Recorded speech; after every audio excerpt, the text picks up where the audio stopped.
The monitor beside me let out that cold, continuous tone that pulled me out of the painkiller haze. My hands trembled as I held the small envelope James, my 6-year-old grandson, had handed me moments earlier. "Grandma Eleanor, Mom said all this is happening because you deserve it." His words echoed in my mind like the aftershock of a betrayal I didn't yet fully understand. 42 years.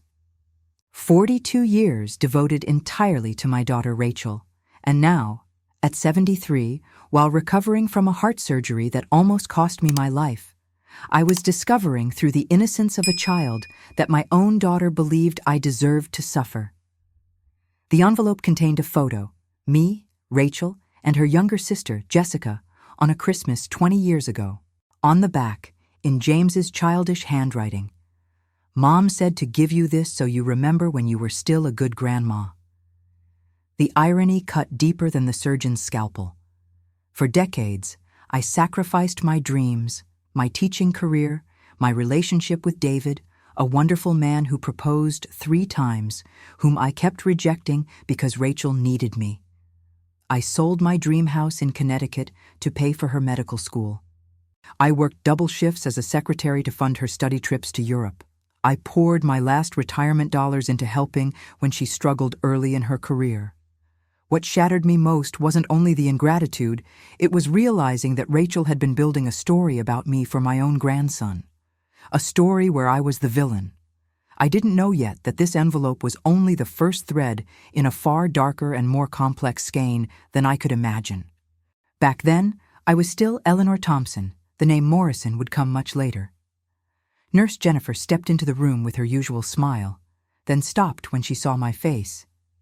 "Mrs. Thompson, are you all right? Young James seemed a little off when he left." I couldn't answer. How could I explain that the world I knew had collapsed in a matter of minutes?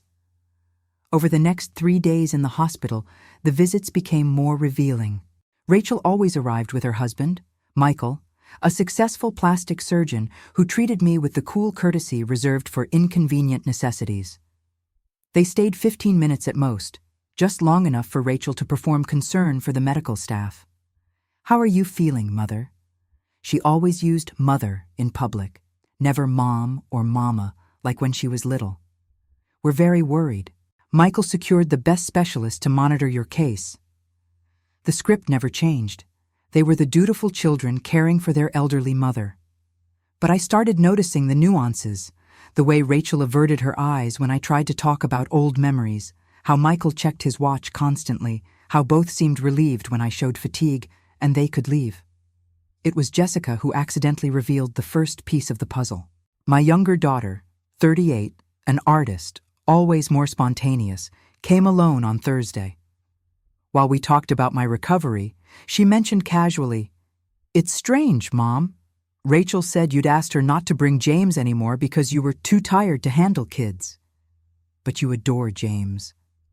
My heart rate spiked in a way the monitors caught instantly. "I never said that, Jess. In fact, I've asked several times when I could see my grandson again." Jessica looked at me with that confused expression I knew from her childhood. But why would Rachel say that? In that moment, a memory struck like lightning. 3 months before surgery, during our last family dinner at Rachel's house, James had run up to me with a drawing from school. It was our family, but in the picture only he, Rachel, and Michael stood in a big, colorful house. When I asked where Grandma was, he said something I hadn't paid attention to at the time. "The teacher said to draw the family who lives together. Mom said you don't live with us." The pieces were forming a disturbing pattern. Rachel wasn't just distancing herself from me, she was actively constructing an alternate version of our relationship for her son, one where I was a distant, troublesome presence, not the devoted grandmother who'd cared for James since he was a baby, picked him up from school 3 times a week, and knew his favorite stories by heart. The most shocking discovery came through a conversation I wasn't meant to hear. It was my last night in the hospital, and Rachel had come with Michael to sort out the discharge details. They thought I was sleeping from the sedatives, but the dosage had been reduced, and I was more alert than I seemed. We can't sustain this facade much longer. Michael's voice was low but clear. She's going to need specialized care, Rachel. We can't have an elderly dependent living with us with James growing up. I know, Michael. It's just more complicated than you think. If I simply cut contact, people will ask questions. She was a good mother for years. Rachel paused. I could picture her twisting her ring when she was nervous. But James is starting to ask uncomfortable questions about why Grandma doesn't come to dinner anymore, why I can't go visit her. That's exactly why we need to speed things up. The longer she stays in his life, the harder it'll be later. Kids adapt quickly when you control the narrative properly. My breathing went shallow. They were talking about removing me systematically from my grandson's life, and Rachel, my Rachel, whom I'd held through feverish nights, taught to drive, supported through a brutal first divorce, wasn't just agreeing, she was actively planning it. What do you suggest? Rachel asked. Make the transition easy. Keep tapering visits, always with valid excuses. Grandma isn't feeling well. Grandma is too tired. Grandma thinks it's best to rest. In a few months, when visits are sporadic, you can start introducing the idea that she's getting difficult, that she's changing with age. James will accept it naturally. Silent tears slid down my face. For the first time in 42 years, I was seeing my daughter, truly seeing who she had become. The Rachel I knew would have been horrified by this conversation. But the woman beside me was a stranger who shared only DNA and memories with the person I had loved unconditionally. The next day, back in my small apartment in Brooklyn Heights, the same place I had moved into after selling my house to pay for Rachel's education, I began to mentally take stock of everything I was losing. James wasn't just my grandson, he was my emotional anchor, the light of my life after my husband Robert died 8 years earlier. Since Jessica had moved to Portland to open her art studio, James had become my constant companion. Our Saturdays in Central Park, our reading sessions where I told him stories about the grandparents he had never met, our cooking projects where he learned the family recipes passed down for generations.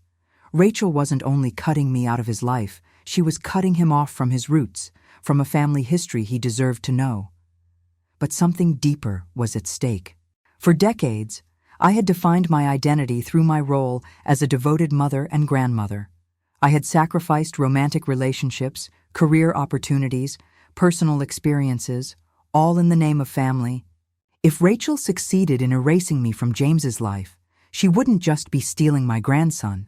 She would be invalidating every sacrifice I had ever made, reducing them to empty gestures by a woman who, in her narrative, couldn't understand boundaries. That first night alone, sitting in my modest living room surrounded by photos of James at every stage of his young life, I made a decision that would change everything. I would not allow myself to be erased silently.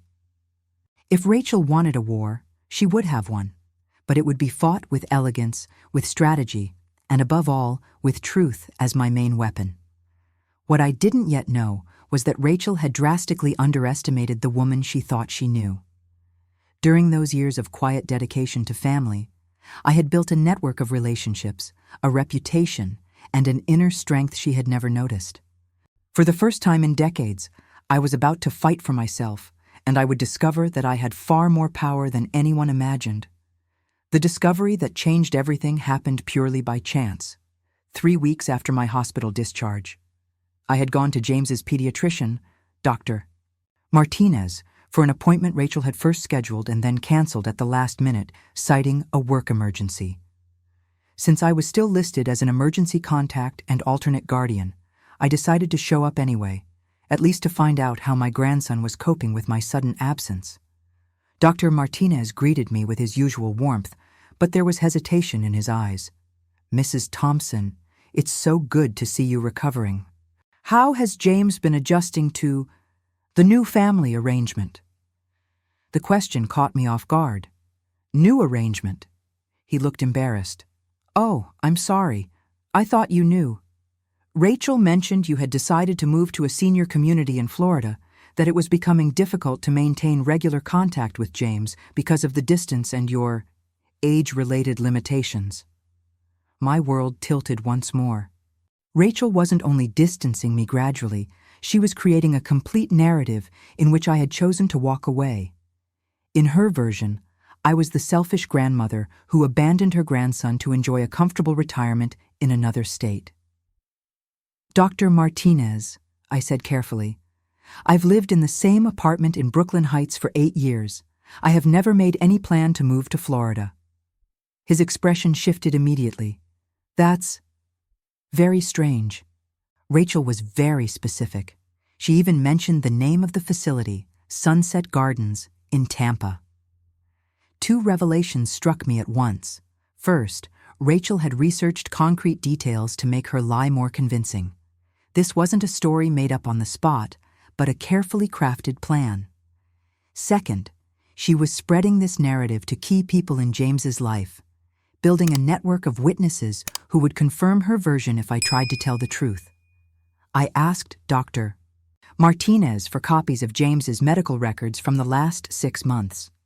What I found was even more disturbing. In 3 different consultations, Rachel had reported that James was showing signs of anxiety related to family changes, and that she was concerned about the emotional impact of his grandmother's departure on his stability. She had turned my forced absence into evidence of her being a concerned, protective mother. She wasn't only cutting me out of James's life, she was using my disappearance as proof of her maternal responsibility. Over the next 2 weeks, I began an investigation that revealed the full extent of Rachel's betrayal. I contacted people in her social circle, James's teachers, parents of his classmates, neighbors in their building. Mrs. Patterson, Rachel's neighbor of 5 years who often babysat James when I couldn't, was the first to confirm my worst fears. "Oh, Eleanor, I'm so sorry about your health situation. Rachel told us you were struggling with early dementia and had decided to move closer to your sister in Florida." Dementia. Rachel had added dementia to the narrative. Not only had I supposedly chosen to leave, but I was now mentally compromised, so that if I ever tried to contradict her story, my words could be dismissed as confusion. James's teacher, Miss Chen, revealed another disturbing detail. During a parent meeting I hadn't been invited to, Rachel had expressed concern about confusing comments James sometimes made about visits with his grandmother that never happened. According to Miss Chen, Rachel asked to be informed if James showed excessive fantasy involving me. Rachel wasn't just rewriting history, she was preparing the ground to discredit James himself if he tried to cling to our bond. Any mention of me would be dismissed as childish imagination or difficulty accepting reality. The most devastating blow came through an accidental find. While sorting through old papers, I came across a letter from James, one I had never received. It had ended up among documents Rachel had helped organize after my surgery. The careful, wobbly handwriting read, "Dear Grandma Eleanor, Mom said you don't want to see me anymore because I was naughty. I'm sorry. I promise to be a good boy if you want to see me again. I still remember the stories you told me. My grandson had been blaming himself for my absence. Rachel had allowed a 6-year-old child to carry the weight of guilt for something he could not understand." In that moment, any remnant of maternal love I still felt for my daughter hardened into something else, something sharper, determined. She had crossed a line that could never be forgiven. The opportunity for a direct confrontation appeared unexpectedly. Jessica called me on a Tuesday night, clearly upset. "Mom, something really strange is going on. James called me today. He got my number through Siri on Rachel's iPad. He was crying, saying he wanted to talk to you, but Mom told him you're too sick to talk on the phone." Jessica had done her own digging since our hospital talk. "Mom, I called Sunset Gardens in Tampa. They've never heard of you.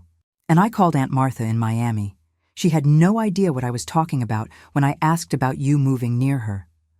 We planned an intervention. Jessica would invite Rachel to lunch to discuss Mom's care.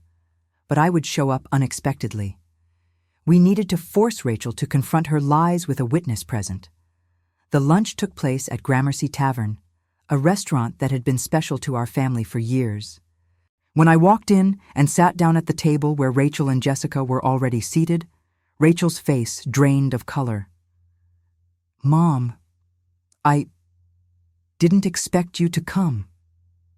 "Clearly," I replied with a calmness that surprised even me. "Jessica told me about your concern for my care.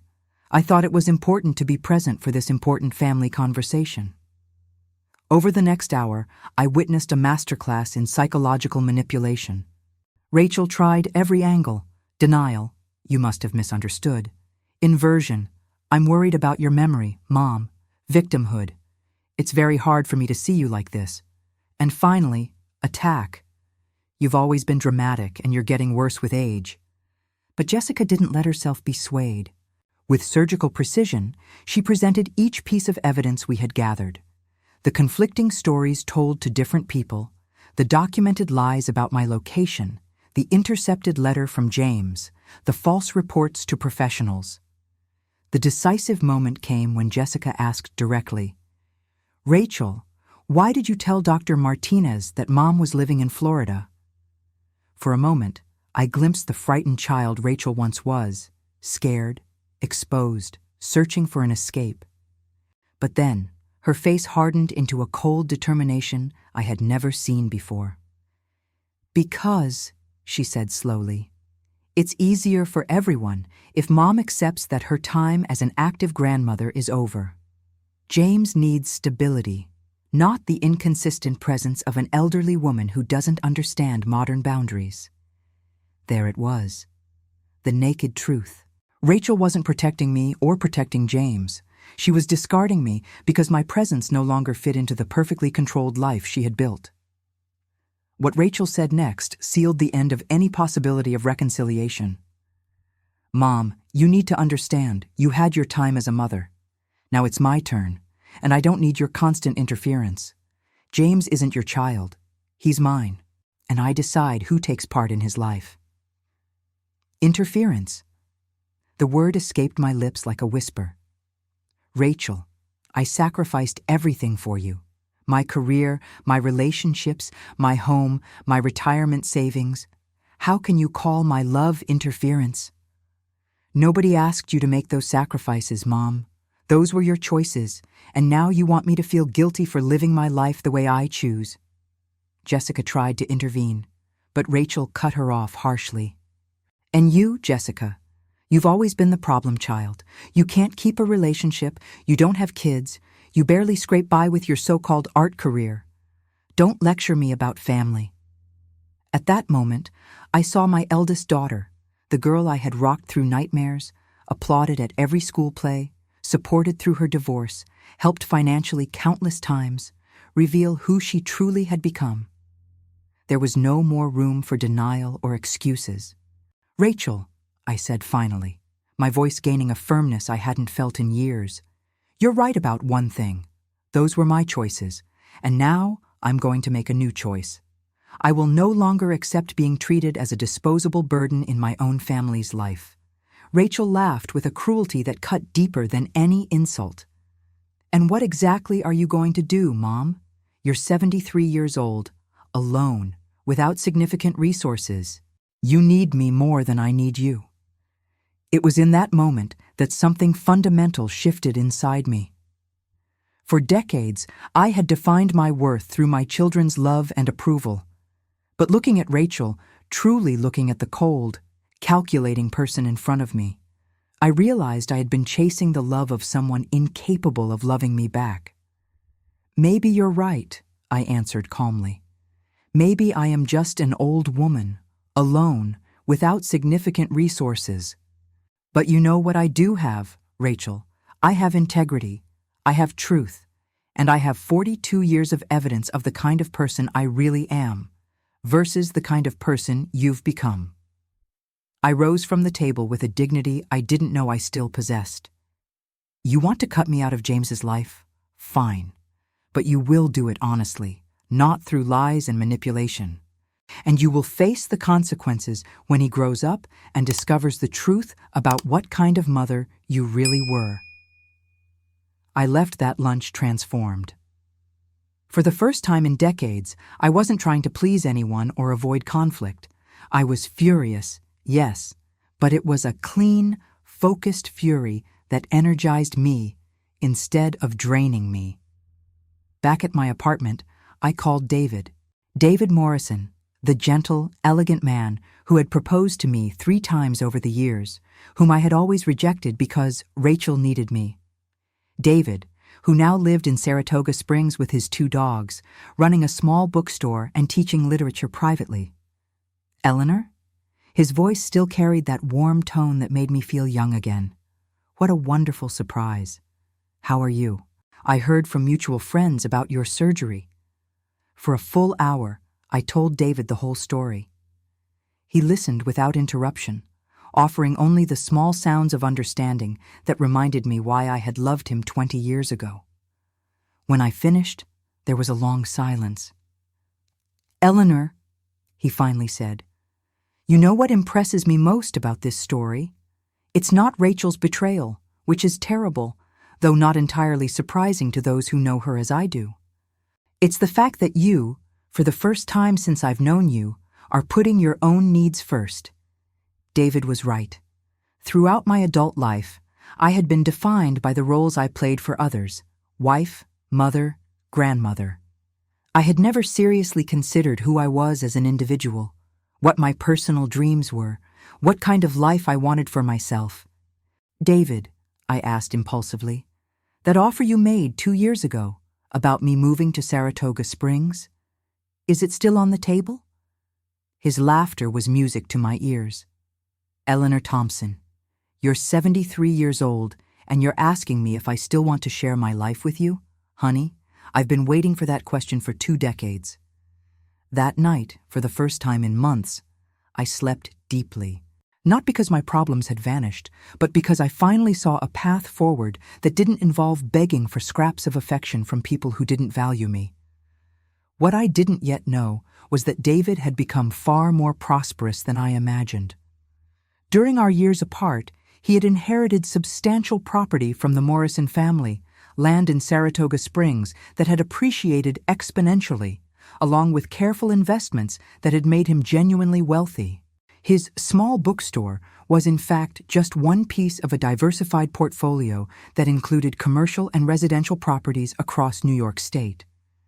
In the days that followed, I began to build a support network that no longer depended on Rachel's approval. First, I sought out Martha Goldstein, a family rights attorney I had met through the library's book club. Martha, a sharp woman in her 60s, listened to my story with the professional interest of someone who had seen similar cases before. Eleanor, what you're describing is intentional parental alienation, she explained during our consultation. Rachel is systematically severing your ties with James through lies and manipulation.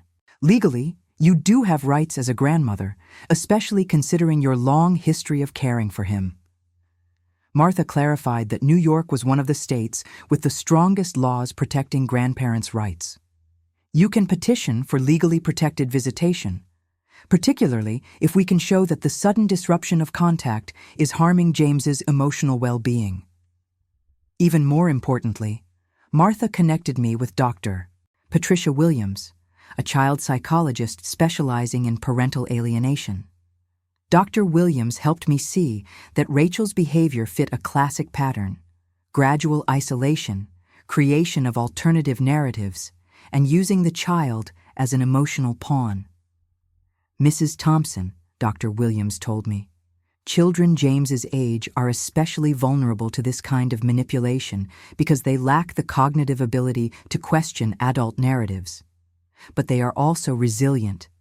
If we can restore contact, James can recover fully. At the same time, I reconnected with friends I had neglected during my years of exclusive devotion to family. Helen Chang, a former teaching colleague who now coordinated tutoring programs for at-risk children, offered me a volunteer position that would give me both purpose and a new social network. Eleanor, you've always been a natural teacher. Helen told me over coffee. We have a waiting list of children who need reading mentors. You could make a real difference in their lives. Jessica became my strongest ally. My younger daughter, the one Rachel had always belittled, showed a loyalty and courage that made me proud. Mom, I'll document every interaction with Rachel from now on. If this ends up in court, we'll have solid evidence. With my new support system in place, I began a process of self-rediscovery I had avoided for decades. David drove from Saratoga Springs to visit me every weekend, and our conversations reminded me of the woman I had been before losing myself in family roles. Do you remember when we met in college? David said during one of our walks in Central Park. You wanted to be a literature professor, to travel Europe, maybe even to write. What happened to those dreams? The answer was obvious. They had been sacrificed on the altar of dedicated motherhood. But at 73, perhaps it wasn't too late to reclaim at least part of them. I enrolled in creative writing classes at the new school. My first story was about a grandmother discovering her daughter's attempt to erase her from her grandson's life. The teacher, a young woman named Sarah, was impressed by the raw emotion of the text. Mrs. Thompson, there's an authenticity in your voice that's rare. Have you considered expanding this into a memoir? The idea of writing about my experience began to take shape, not as an attack on Rachel, but as an honest exploration of the complex dynamics between mothers, daughters, and the kind of love that can turn toxic. Physically, I began to care for myself in ways I had neglected for years. Helen convinced me to attend senior yoga classes, where I met other women who had gone through similar life transitions. Margaret, a 75-year-old widow who had rebuilt her life after a difficult marriage, became an unlikely mentor. Eleanor, dear, she told me after one class, you must stop defining yourself through your children's mistakes. You did the best you could with the knowledge you had then. Now you have different knowledge. Make different choices. Most importantly, I started therapy with Dr. Robert Chen, a specialist in late-life transitions. Dr. Chen helped me process not only Rachel's betrayal, but also decades of codependent patterns that had left me vulnerable to such manipulation. Eleanor, you spent so much time trying to be the perfect mother that you forgot to be a complete person, he observed during one session. The anger you feel toward Rachel is valid, but the more important question is, how do you want to live the rest of your life? With my personal growth underway, it was time to develop a legal and practical strategy for handling Rachel. Martha Goldstein and I spent weeks documenting and organizing evidence. James's intercepted letter, the conflicting stories told to different people, the documented lies about my supposed move, all carefully cataloged. Eleanor, we have a solid case for visitation rights, Martha assured me. But before going to court, I want to try a less adversarial approach. I'll send Rachel a formal letter explaining your legal rights as a grandmother and offering her the chance to resolve this outside the courts. Martha's letter was a masterpiece of legal writing. Polite yet firm, it detailed exactly which lies Rachel had told, what rights I had under New York law, and what the legal consequences would be if she continued to interfere with my relationship with James. Most importantly, the letter specified that all further communication should be documented and that any future attempts at alienation would be considered contempt of court. Meanwhile, Dr. Williams helped me design a communication strategy for when I regained access to James. Children his age need consistency and age-appropriate honesty, she explained. You won't directly contradict his mother's narrative, but you'll show through your actions that you are the loving, stable grandmother you've always been. David and I also worked out a financial plan. If Rachel escalated legally, I would need resources. David, who had carefully managed his finances for years, offered not just emotional support, but practical backing. Eleanor, you're not alone in this fight, he reassured me. We have more than enough resources to make sure you have the best legal representation possible. Strategically, I also began building a public record of my competence and stability. My volunteer work with Helen, my active participation in the community, My new friendships and activities all created a portrait of a vibrant, capable senior woman directly contradicting Rachel's narrative of decline. During one of our serious talks about the future, David revealed the full extent of his financial situation. "Eleanor, my dear, there's something you need to know. I'm not just a retired bookseller. The Morrison family inheritance, combined with decades of conservative investments, has put me in a very comfortable position. If you agree to marry me, you'll never have to worry about financial security again. More importantly, you'll have the resources to fight for James the way he deserves." Rachel's response to Martha's letter arrived 2 weeks later, through her own attorney, a sign she was taking the situation seriously. The letter was predictable: denials, counter-accusations about my growing emotional instability, and veiled threats about protecting James from harmful influences. But there were unintended consequences Rachel hadn't anticipated. Sending a formal legal reply meant that other adults in her circle began questioning the narrative she had built. Dr. Martinez called me directly after being contacted by Rachel's lawyer. "Mrs. Thompson, I need to apologize," he said with genuine unease. "The information I was given about your situation doesn't seem entirely accurate. I'd like to schedule a conversation to clarify the facts about James's care." Miss Chen, James's teacher, also reached out. Apparently, James had broken down at school, crying and asking if Grandma Eleanor was still mad at him. When Miss Chen tried discussing it with Rachel, her explanations didn't make sense. "Mrs. Thompson, James clearly has a strong emotional bond with you," Miss Chen told me over the phone. "Whatever the family situation is, we need to prioritize the child's well-being." Jessica reported even more striking changes. Rachel had started making defensive remarks about me to friends and relatives, but her explanations were inconsistent. "Mom, she's contradicting herself constantly. Last week, she told Cousin Linda you were going through a hard phase, but earlier she told Aunt Clara you had chosen to distance yourself from the family." The most revealing moment came from an unexpected source, Michael. During a casual encounter at the supermarket near their building, he approached me with a visibly uncomfortable expression. "Eleanor, I need to talk to you." His voice was tense. "James keeps asking about you. He found some old photos of you together and keeps wondering why you don't visit anymore. Rachel is struggling to explain." Michael looked genuinely troubled. "Listen, I know things got complicated between you two, but James is just a child. He doesn't understand why the grandmother he adores suddenly disappeared. It's affecting his behavior at school and at home."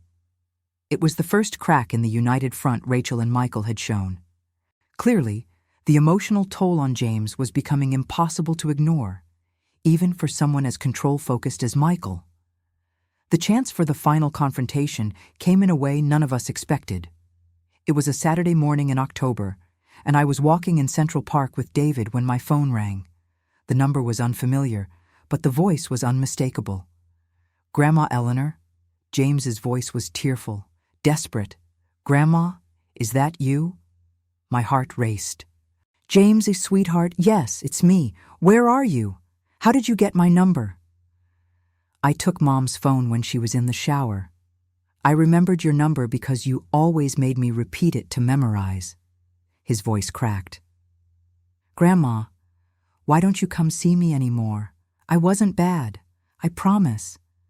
Through tears, I managed to keep my voice steady. "James, my love, you were never bad. You are the most wonderful grandson any grandmother could ever have. I love you so much." "But Mom said," he began. And then I heard Rachel's voice in the background, realizing what was happening. "James, give me that phone right now." Her voice was shrill, hysterical, in a way I had never heard. "No, Mom, I want to talk to Grandma." James's sobs were raw. What I heard next was heartbreaking. Rachel tried to wrench the phone from him, James screaming and crying, and then Michael's furious voice broke through, a tone I had never heard from him. "Rachel, enough. Stop it now." Silence followed. Then Michael picked up the phone, Eleanor, it's Michael. Can you come here, now? James is having a complete breakdown, and I think we need to settle this once and for all. During the taxi ride to their condo, David held my hand while I tried to process what had just happened.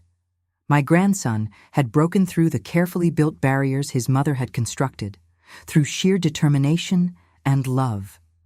When we arrived, the scene was devastating. James was in Michael's arms, still sobbing, while Rachel stood on the other side of the room with her arms crossed, her face a mask of fury, and something that looked almost like fear. The moment James saw me, he broke free from Michael and ran to me. "Grandma Eleanor, you came. You're not mad at me anymore." Holding my grandson, I looked directly at Rachel over his head. "I was never mad at you, James, and I never could be. I love you more than anything in the world." It was Michael, surprisingly, who broke the tense silence that followed. "Rachel, we need to talk. Now." What unfolded over the next hour was the complete collapse of Rachel's carefully built narrative. With James finally asleep on the couch, exhausted from his tears, Michael confronted his wife with a controlled fury more devastating than any shouting could have been. "Rachel, I just watched our 6-year-old son have an emotional breakdown because you've been lying to him and to me for months. I want answers. Now." David stood quietly beside me, a steady presence, as I watched my daughter be forced to face the consequences of her actions. Rachel tried her usual manipulative tactics, but Michael was no longer receptive. "Stop, Rachel. Just stop." His voice was tired. "Eleanor isn't in Florida. She never was. I called to check after James had nightmares 3 nights in a row, crying for his grandmother. Sunset Gardens has never heard of her." Rachel's mask finally cracked. "He is my son, Michael. I decide who has access to him." "Our son," Michael corrected coldly. "And you made me believe your mother had developed dementia and moved away. You made me think I was supporting a difficult medical decision, when in reality I was helping you cut off a loving relationship between a child and his grandmother." Michael turned to me with genuine shame. "Eleanor, I'm sorry. If I had known the truth, I never would have allowed this. James talks about you constantly. Your stories, your Saturdays in the park, the recipes you cooked together. He clearly loves you deeply." Rachel made one last desperate attempt to regain control. "Michael, you don't understand. She's obsessive, possessive. She wants to control our family." "How?" Michael asked, his tone like steel. "By picking James up from school 3 times a week so you could work? By taking him to the park every Saturday? By teaching him about his heritage and family history? If that's control, Rachel, then I want more of it in our son's life." The transformation in Michael was startling. The man I had always seen as Rachel's accomplice revealed himself as someone who genuinely prioritized James's well-being over her obsession with control. "Eleanor," Michael said, turning back to me, "James needs you in his life. Anyone can see that. And frankly, after what I witnessed today, I think Rachel needs professional help to deal with whatever this is." Rachel left the room without a word. Through the window, I saw her in the courtyard, frantically speaking on the phone, probably with her attorney. But it was too late. Her own family had seen her manipulation and rejected it. 18 months after that devastating confrontation, my life had been transformed in ways I could never have imagined. The most significant change wasn't only the restoration of my relationship with James, but rediscovering myself as Eleanor Morrison, wife of one of the most respected and prosperous men in Saratoga Springs. David had introduced me to a world I had never known. Our home, an 8-bedroom historic estate overlooking the lake, became a hub for philanthropic and cultural activities. I, who had lived modestly for decades, now had unlimited resources to support the causes I cared about. Wisdom Bridge expanded exponentially with our financial support. growing into a regional organization that connected over 200 seniors with children in need of mentors. James often accompanied me to these activities, proudly telling everyone how his Grandma Eleanor changed so many people's lives. My memoir was republished by Random House through David's editorial connections. The Grandmother's Dilemma became an unexpected bestseller, leading me to speak at universities and appear on television programs. I, once painted as a problematic old woman in Rachel's narrative, had become a respected voice on family dynamics and senior empowerment. Michael proved to be not only an ally, but also a genuine friend. During one of our monthly dinners, a tradition we established to talk about James, he confessed something surprising. "Eleanor, you know Rachel has been following your transformation on social media. She saw the photos of your wedding, read about your book, saw you interviewed on Good Morning America. She's, well, let's just say devastated doesn't quite capture it." That's when I learned Rachel had tried to contact me several times through different means. Letters she wrote but never sent, phone calls she made but hung up before I answered, even appearing near our property, as reported by security. But her pride and her shame kept her from taking the final step toward genuine reconciliation. The most cinematic moment of my transformation came during the Saratoga Foundation's annual awards ceremony, where I was honored as Philanthropist of the Year for the programs David and I had developed for vulnerable seniors. James, now 8 years old and wearing his first suit, was my official escort. In the middle of the ceremony, through the ballroom's glass doors, I noticed a familiar figure standing outside in the rain. Rachel. She had driven 3 hours from the city to watch me receive the honor, but hadn't found the courage to come inside. David, ever perceptive, noticed my gaze. "Do you want me to invite her in?" he asked gently.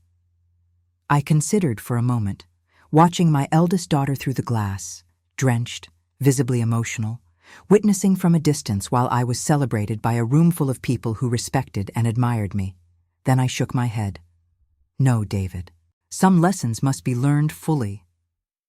In my acceptance speech, I spoke about second chances, about how it's never too late to reclaim your dignity, and about how true love never seeks to erase the people we care for. I didn't mention Rachel directly, but everyone who knew our story understood. After the ceremony, James pulled me aside.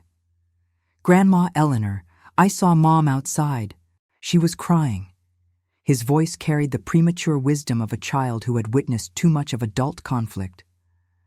"I know, my love," I replied, kneeling to meet his eyes. "Sometimes people need to feel the pain of their choices before they can grow. Do you think one day you two will be friends again?" I looked at my grandson, this bright, compassionate boy I had almost lost to his mother's manipulations, and smiled. "Maybe, James. But first, your mom has to learn something very important, that true love never tries to erase the people we love."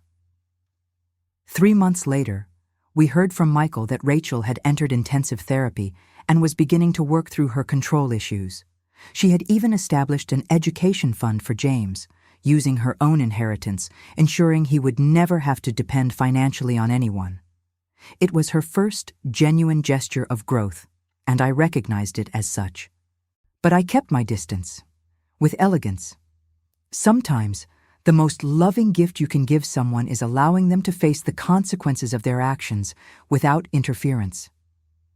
As I write these final words in my study overlooking the lake, I can hear James laughing in the garden with David, planning our next project for Wisdom Bridge. Rachel unintentionally taught me a valuable lesson. When you live with integrity and refuse to accept disrespectful treatment, the universe has a curious way of rewarding that courage. At 75, I am not just a survivor. I am a thriving woman, respected and deeply loved. I have resources to support important causes, a platform to inspire other women, and a grandson who sees me not as a problematic grandmother, but as an example of strength and dignity. The sweetest revenge was not destroying Rachel, but building a life so rich and meaningful that her attempt to erase me became irrelevant. Today, when people ask about my family, I proudly speak of James, David, Jessica, and even Rachel, wishing her well from afar, but never again allowing her to define my worth or my happiness. Sometimes, the greatest victory isn't making your enemies pay. It's flourishing so magnificently that they become irrelevant to your story of success. True victory isn't revenge, it's building a life so full that those who tried to erase you become irrelevant. Have you ever faced betrayal within your own family? Share your story in the comments. Your voice might inspire someone not to settle for less than they deserve.